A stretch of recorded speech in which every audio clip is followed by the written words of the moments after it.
Tapos na ang ating chicken, kaya isusunod na natin ang ating, ayan, ang ating bawang. Then next, isusunod na natin ang ating paminta. Ayan. At itong ating garlic powder. Kasi mahilig ang anak ko sa maanghang. Ayan, lagyan na rin natin yung ating garlic powder. Tapos, isusunod na natin ang ating mga kalamansi. Isama na natin ang buto. Ayan.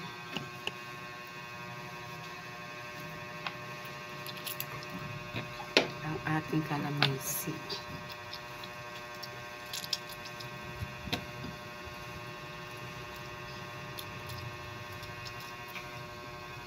Dinamihan ko na ang kalamansi para mas masarap siya at hindi siya gaanong malansa. Ayan.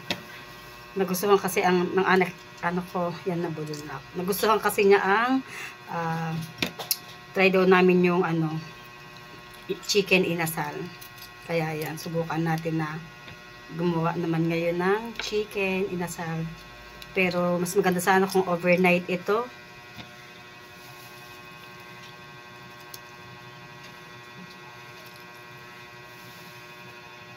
Lagyan rin natin siya ng patis para pambalansin natin sa ating panglasa.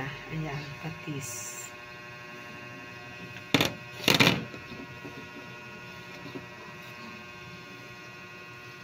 Tapos, ayan, medyo ibababad pa natin yan. Lagyan na rin natin ng konting toyo para pampakulay na sa ating chicken. Hindi siya ganun kaputla. Tapos, nagugas na ako ng kamay para haluin na natin.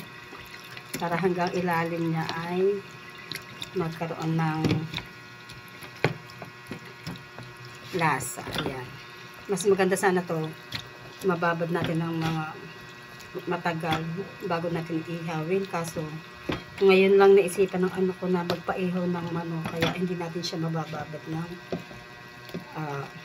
matagal. Mabilis ang babad.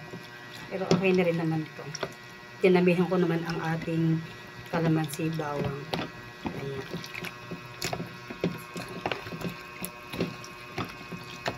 Medyo anuhin lang natin.